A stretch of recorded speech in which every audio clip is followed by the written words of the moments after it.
Politicians talk a lot, understanding politics through statistical analyses of political speech. Burt?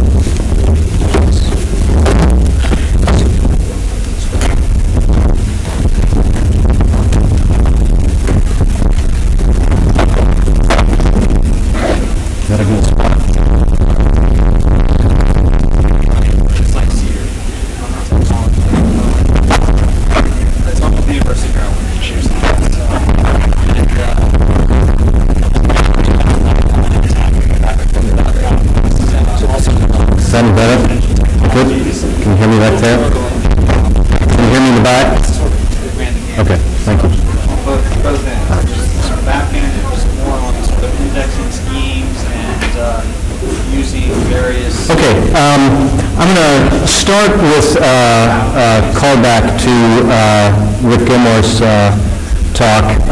We're a little bit of a social scientist Napoleon complex on display. He made the argument that behavioral science was harder than hard science. And I'm going to suggest that social science is the hardest. And I'll do that by saying, imagine an inclined plane. And on top of that plane are two lights. You had to be there for Rick's talk for that to make sense. And maybe one of them is Hosni Mubarak and one of them is Sarah Palin. The interaction, humans are complicated things to study, and interacting humans are even more complicated. And I'm also going to continue this. I don't think Jorge's here. Is Jorge here? No.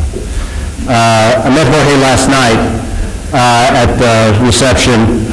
He's in the physics department. He runs the Material Simulation Center. And I said, I'm voting for political science. And this was literally what he said. Political science? With computers? He was completely baffled as to why this alien creature was amongst us. And I just want to clarify a little bit what we do. So, political scientist is to war escalation, as molecular biologist is to protein folding. I'll give you a couple more. Political scientist is to protester, as ornithologist is to bird, thank you. Political scientist is to voter, as paleoichthyologist is to extinct fish, yes. And political scientist is to, maybe I'll skip that one. I'll also say we're becoming, like the economists, very imperial over in political science. We see politics everywhere. And this really, too, you go home and you complain about the politics in the faculty meeting, and this grant process is so political. This is kind of throwaway examples. These are, we all went through the NRC process recently, the ranking. I picked a couple examples here. They released a huge spreadsheet, not huge by the standards we've been talking about the last couple hours, but a big spreadsheet with a couple 100,000 pieces of data. Everybody was very confused about what it contained. But there was a lot of politics about that. Computer scientists know that Washington wasn't very happy about data mistakes and so on. This just sort of illustrates some of what was going on in these data. There were two models NRC had. They had an R model, which was sort of reputation. And these are the coefficients. If it's to the right, it helps you a lot. So red stuff was sort of faculty quality. Blue stuff was sort of student quality and size.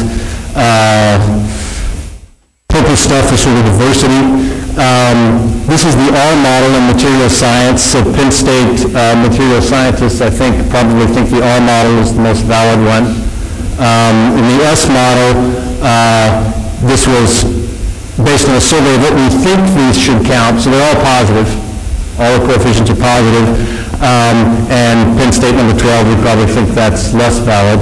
Over in civil and environmental engineering, the R model is considered invalid, I presume.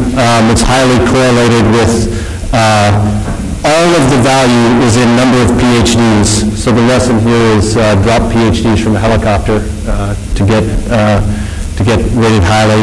But on the S model, Penn State's up here in the top 10, and it's mostly about faculty quality. I won't let political science off the hook. You can see from these things like data mistakes, like Pittsburgh has a value in here that is literally impossible, and they're ranked in the top 20 in political science when they should be down here. You can see from the different colors in this field, theater and performance studies, there's not much in the way of things that correlate with quality one way or the other. We don't know what quality is in this field. Anyway, this is an example of things political scientists care about that don't necessarily look like politics, but involve data and visualization and that sort of thing. In general, we've heard a lot about observatories. NSF now has a new push on social observatories. Studying politics or any aspect of society requires some way of measuring what political actors are doing. An example I care a lot about is representation. For example, different countries do things in different ways. They elect their leaders in different ways, different types of constitutions. And we care about how those rules affect representation. But to analyze these things, we need measures, we need observations of what people want and what their elected leaders do.